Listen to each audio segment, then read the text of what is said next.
काली मु सुनिली ओडिसा रे बहुत गरम होची आ गरम जेमती पड़ीची ए वर्ष रजरे वर्षा आसियो बोली मु आशा रखुची जदी वर्षा न हैला आ एते गरम रे पिठा पणा बनेबा भारी कष्ट होई पड़ियो तेणु करी भाबली आपण मानो पे गोटे सहज पिठा बनेबी जहा कि खाइबा को अति स्वादिया हबा आ खूब कम समय रे मध्ये बनी जिवो जेमती कि 15-20 मिनिट रेडी हे जिवो। आज हमें बनेबा पत्ती सप्ता पिठा जहा कि बहुत ही स्वादिया हेते छुआटू बड़ समस्त को बहुत पसंद आसीबो। नमस्कार ओडिया बु रोसे को आपण मानको बहुत बहुत स्वागत। एथि पई एडी देखनु मु गोटे कप नेची चावल चूना तापर एटी नेची अध कप मैदा आपण अट्टा भी दे परिबे तापर एटी देची 2 स्पून एटी सुजी जोटा कि छोटो दाना सुजी अछि आपण जदी बेसी बड़ अछि ग्राइंड करि नै जिवे स्वाद अनुसार लूण दे देबा तापर एटी मु 1/4 कप गुड़ देची आ एटी मु गुंड गुड़ यूज करछि जदी आपण पारे गोटा गुड़ अछि ताको निहाती आपे गुंड करि कि नेबे आ जदी बेसी आपण गुंड करि पउनानी ताले प्रथमे आपण टिके पानी रे ताको भिजी कि रखि देबे ताको मेल्ट कर नेबे तापर आपण एथिरे ऐड कर परिबे। भला भाबरे एटी मु मिक्स कर नैथिली तापर एटी मु खीरो देकी आको भला भाबरे मिसेइबी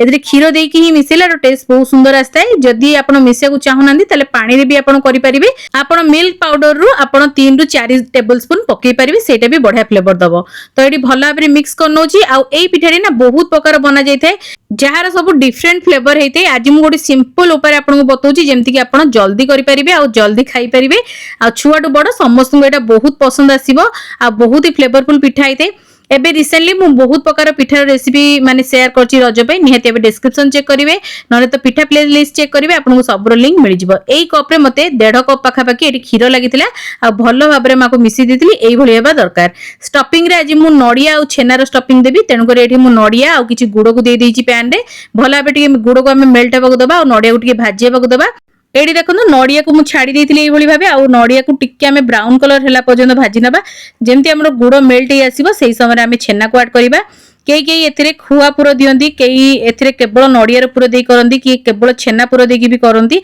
आपन को जोटा पसंद आपन देकी करि परिबे। तापर गुजराती गोलमरिच रो गुंडा हल्का मडी दे देथिली खाली गुजराती रो गुंडो भी देई परिबे आपण भला भाबरे मिक्स करिबा आउ टिके हमें भाजी दबा जेमि कि छेनाटा हमर बढ़िया से भाजी हे जिवो टिके नडिया संगरे। तो सेही पर्यंत आपण भाजी नियंतु एडी देखनु बढ़िया से मिसी गलानी भाजी गलानी एबे हमें आको बढ़िया बे टिके ठंडा करनबा आ तापर हमें पिठार प्रस्तुत करबा। तो आ भीतर हमरो एमिति भी 15-20 मिनिट हे जायते आ आपण जतले 30 मिनिट रेस्ट देबे ना से हमरो बैटरटा ना बहुत बढ़िया से फुली जाय जादर के हमरो पिठाटा बहुत बढ़िया रेडी होबो। एडी ओटे भलो तावा नेबा नॉन स्टिक तावा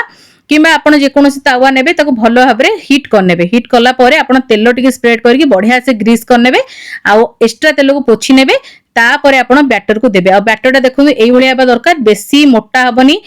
किंतु बेसी भी पतला हबनी टिके पतलाडो अधिक मोटा हबो जेमति कि आपण बैटरटा भलो से स्प्रेड करि पाउतिबे किंतु एटा को जेतले आपण स्प्रेड करिवे पूरा पतला करि स्प्रेड करिवे तापर आपण ताको घोड़े देबे 1 मिनिट पई जेतले आपण 1 मिनिट पई घोड़े देबे सेटा बढ़िया परे सिजी जिवो। तापर आपण जो स्टफिंग बनिथिबे ताको आपण एम्ति लगेइ नेबे पिठा उपरे आ तापर आपण ताको हाथ साजरे फोल्ड कर परिबे न चट्टू साजरे फोल्ड कर परिबे आपन जेमिति सुविधा हो आपण कर नेबे आ टिके केयरफुली करिवे कारण बहुत जोरे तावाटा हमर ताती थाए ना हाथ रे लागि जिवार चांस थाए तेनु करी एम्ति केयरफुली आपण आको फोल्ड कर नेबे।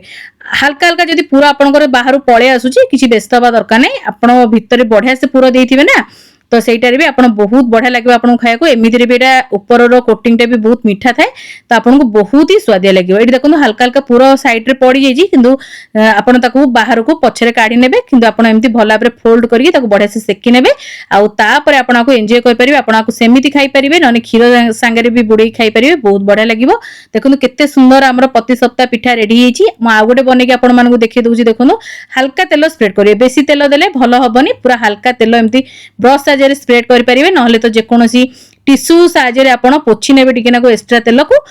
तापर बैटर को देकी हल्का स्प्रेड करिवे और पूरा पतला करके स्प्रेड करिवे जेमति कि हमर एटा खाइला बेले बेसी मोटा लागिबनी कारण हमें दी पटे सेकुने ना तेनु करी पतला करके स्प्रेड करले आपनकर पिठाटा बढ़िया भाबरे सिजी जिवो। तो एटी देखंतु स्प्रेड कर नेची आ आपण जत्ते बड़ चाइबे बनै परिबे जत्ते छोटो चाइबे भी आको बनै परिबे। तो एबे मु घोड़े दउची घोड़ेबा 1 रु 1.5 मिनिट घोड़े देले एटा बढ़िया से सिजी जायते तापर आपण जे कोनोसी पूरा को ऐड करके ताको फोल्ड कर परिबे। आगरो भी मो चैनल ले मु बहुत प्रकार छणा पिठा हला सिजा पिठा हला पोड़ो पिठा हला सबरो रेसिपी अपलोड कर साची जदी आपण माने देखि नाथि निहाती पिठा प्लेलिस्ट चेक करिवे सेठी आपण को सबरो रेसिपी मिल जिवो आपण एई रजे बनै की निहाती आबे एन्जॉय कर परिबे। एबे रिसेंट रो जते पिठा मु बनैतिली सबरो लिंक आपण डिस्क्रिप्शन में पाई जिवे। तो एडी देखंतु सेकंड पिठा भी हमर रेडी हेबा ऊपरे तो एडी मु पूरा देई देछि पुरटा सब ना टिके मॉइस्चर रखिए जहाँद्वारा कि खाया भल लगे।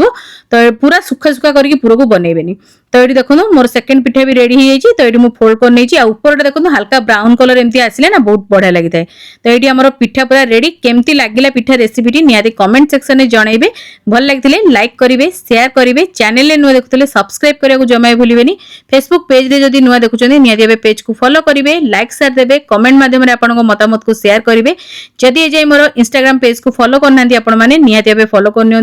सेठी बहुत ही बढ़िया बढ़िया जिन पोस्ट करता है। एबे रजरे जदि आपण आउ किछि नुआ पिठा रेसिपी देखिया चाहते निहाती कमेंट सेक्शन में लिखिए मु निश्चिंत आने चेष्टा करी। आगो ओडिया बहु एमती बहुत सारा बढ़िया बढ़िया रेसिपी सब आपण मानक नहीं आसीबो। तो आज एतिकी जय श्री जगन्नाथ।